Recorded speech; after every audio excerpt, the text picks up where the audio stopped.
Lead बढ़ गया है, 33,000 का लीड हो गया, 206 का लीड हो गया। लेकिन सर ये तो अच्छी फाइट है सर अजय राय की, लेकिन फिर भी बहुत अच्छी फाइट है। देखिए मैं बार बार बोल रहा हूँ इस बात को कि देखिए सर अगर बनारस की सीट पर सर अगर बनारस की सीट पर प्रधानमंत्री मोदी की लीड ये है तो फिर तो क्या पूरे देश में ये दिखने को जा रहा है? बिल्कुल दिख रहा है आपको, देखिए पूरे आंकड़े में दिख तो रहा है, क्लियर कट दिख रहा है पूरा आंकड़ा। अगर आप देखिए तो उसमें क्लियर कट दिख रहा है कि ये असर पूरे देश में है। हाँ वहां पे थोड़ा कम है जहां एंटी इनकम्बेंसी, जैसे तेलंगाना की बात करें, आप आंध्रा की बात करें, वहां अच्छा कर रही है। लेकिन राजनाथ सिंह करीब 14,000 वोटों से आगे हैं, एंटी इनकम्बेंसी चक्कर नहीं था। जितिन प्रसाद 50,000 के मार्जिन से आगे हैं, तो हेमा मालिनी करीब 1 लाख से आगे हैं सर। एक तो एंटी इनकम्बेंसी फैक्टर काम और मुस्लिम वोटर जो पूरा स्विंग मुस्लिम का कंसोलिडेट होना और पूरा अच्छा, मुस्लिम बहुजन समाजवादी पार्टी की तरफ भी नहीं गए, कहीं नहीं गए। देखिए आप इंडिपेंडेंट्स खड़े हैं या मुस्लिम कैंडिडेट जहां भी खड़े हैं, किसी की तरफ नहीं गए। सर कांग्रेस जिन 6 सीटों पर या 7 हो गई हैं, 7 सीटों पर उत्तर प्रदेश में आगे हैं, उनका मार्जिन क्या है? इमरान मसूद सहारनपुर में 53,000 से, और इसके अलावा सीतापुर से कौन है? राकेश राठौर, रायबरेली 50,000, ये भी क्लियर है। अमेठी किशोरी लाल, स्मृति तो स्मृति ईरानी क्या पीछे चल रही है भाई? स्मृति ईरानी हैंडसम मार्जिन से पीछे हैं, और उसके अलावा बाराबंकी 30। सर ये तो सभी सीटों पर अच्छा मार्जिन है, अगर ये 2 सीटें छोड़ दे तो। फतेहपुर सीकरी को छोड़ दीजिए आप, फतेहपुर सीकरी में कौन है? राजकुमार चहर हैं बीजेपी से, 1300 है, 1300 बहुत ही हाँ मिनिमम है, लेकिन सर 7 सीटों पर या बाकी की सीटों पर आप देखो ना हैंडसम मार्जिन है। हाँ, तो आप फिर भी ये 2 सीटें अगर हटा दो तो 3 2 5 सीटें तो क्लियर है। कांग्रेस तो 2009 के बाद कहां जीती उत्तर प्रदेश में?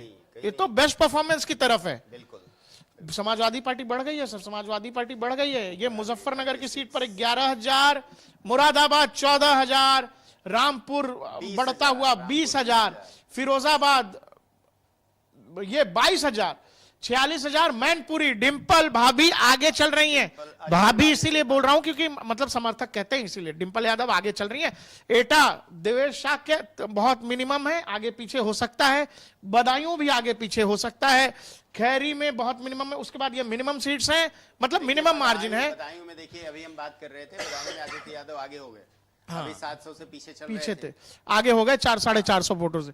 मोहनलालगंज 33,000, सुल्तानपुर 8,000, प्रतापगढ़ 7,000। सर प्रतापगढ़ में मतलब प्रतापगढ़ में फंसा दिया राजा भैया ने। देखिए हाँ, तो राजा भैया ने फंसा दिया भाई, भैया ने क्लियर बोल दिया था। इटावा 18,000, कन्नौज ये पारिवारिक सीटें हैं, 40,000 वोटों से अखिलेश आगे चल रहे हैं, और इटावा में 18,000 वोटों से आगे चल रहे हैं जितेंद्र कुमार दाहौर, जालौन, कौशाम्बी, फूलपुर में मेनका की सीट है सर? नहीं सुल्तानपुर मेनका की थी, फूलपुर में तो ओके ये उनकी प्रवीण पटेल 1220 है, मिनिमम है। उसके बाद आइए कि अंबेडकर नगर, श्रावस्ती, बस्ती, इन सब सीटों पर अच्छा मार्जिन है। घोसी में मिनिमम मार्जिन है, सलेमपुर में मिर्जापुर अनुप्रिया पटेल थी ना, पीछे चल रही हैं, हालांकि मिनिमम है, इनिशियल है, 1200 नहीं तो यहाँ पे आगे पीछे कर रहे हैं हम लोगों को बंगाल चलना चाहिए। बंगाल में क्या कहानी चल रही है, एक बार सर बैक करना पड़ेगा। बंगाल देखना चाहिए, इंटरेस्टिंग होगा बंगाल, क्योंकि बंगाल में इस बार बंगाल बीजेपी 21-11, लेकिन अभी भी अपने नंबर से तो सर पीछे है ना। हालांकि इनके नंबर घटे हैं, पिछले बार 18 थे, एआईसीटी के नंबर घटे हैं, 18 थे, सीट थे, तो उससे तो कम हो रहे हैं। कहा जा रहा था कि बहुत अच्छा परफॉर्मेंस होगा इस बार और सिंगल लार्जेस्ट पार्टी बनने की उम्मीद थी, लेकिन ये यहाँ से रुझान तो नहीं बता रहे हैं। हाँ, अभी रुझान नहीं बता रहे हैं क्या है भाई मार्जिन इन सीटों का? 120, 330 तो मिनिमम मार्जिन हैं, बहुत ही इनिशियल है। तो एक बार, लेकिन इसी के हिसाब से आपको टीएमसी को भी देखना पड़ेगा फिर। हाँ। आप मार्जिन के हिसाब से अगर देखते हैं तो फिर इनका भी देखिए, 6,000, 21,000 सर मार्जिन अच्छा है सर, 83, 2,000, 6, 4 सीटें। मामला तो इधर भी फंसा हुआ है, मामला इधर ही भी फंसा हुआ है। सर एक बार और बैक करेंगे हम लोग, जरा उधर चलना चाहिए, दिल्ली चलिए या साउथ चलिए, जहां चलिए। एक बार और रिपीट हो गया होगा सर नंबर, एक नंबर बढ़ा है एक बार रिफ्रेश कर दीजिए उसको। नहीं, एक बड़ा है उससे ज्यादा। हाँ, 531, 233 233 और अब थोड़ा स्टेबल हो रही है कांग्रेस, 98 पर ही है। 36 21 देखिए अब ऑलमोस्ट सब स्टेबल हो रहा है। अब इसको देखिए आप, मतलब माना जा सकता है इसको फाइनल आंकड़े की तरह ऑलमोस्ट।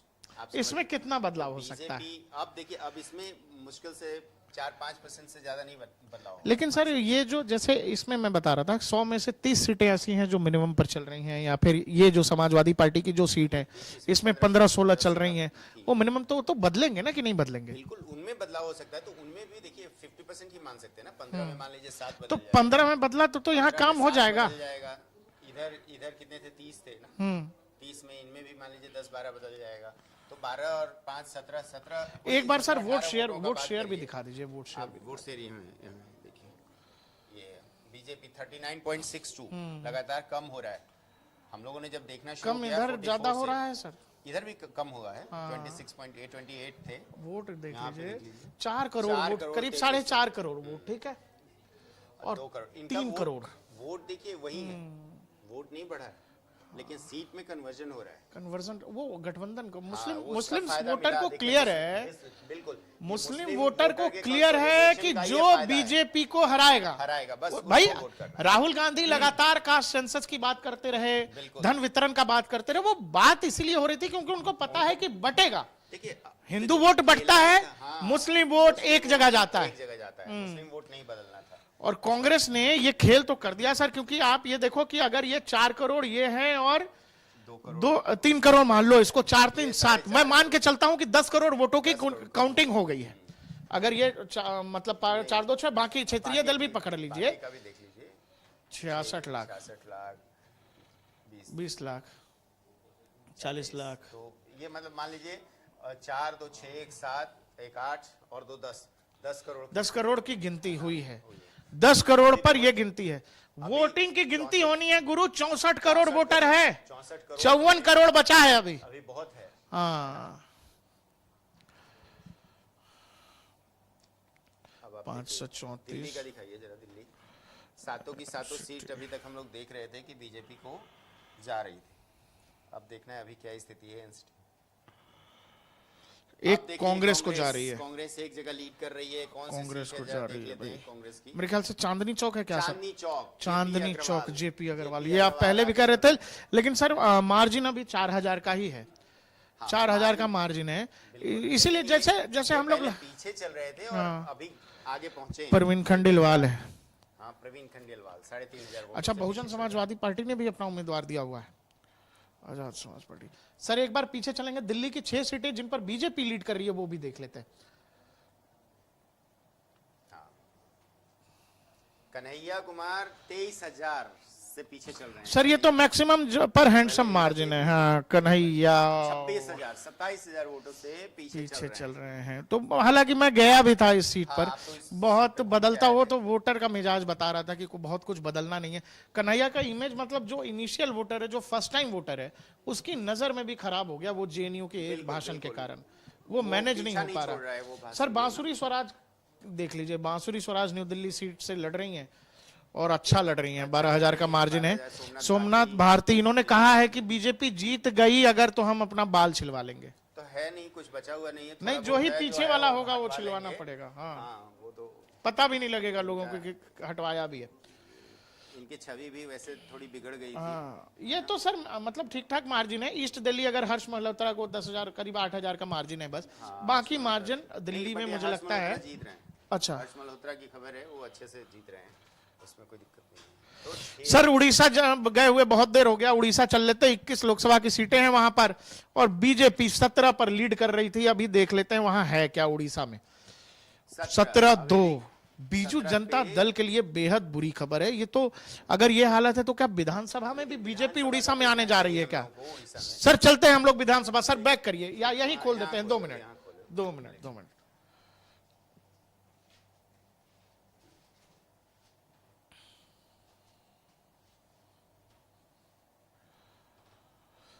आप विधानसभा वाला देखिए, आ जाएगा। जनरल इलेक्शन नहीं। ये तो जनरल इलेक्शन कहा जाएगा आपको। 2 मिनट से दे देगा ये लोग, ये रहा। हाँ हाँ हाँ, उड़ीसा बीजेपी 65। देखिए विधानसभा में भी दिख रहा है। और यहां सर जगन मोहन रेड्डी गायब हो गए, सुनामी है भाई। गए। टीडीपी 120। तो ये तो क्लियर कट टीडीपी अकेले बना रही है वहां सरकार।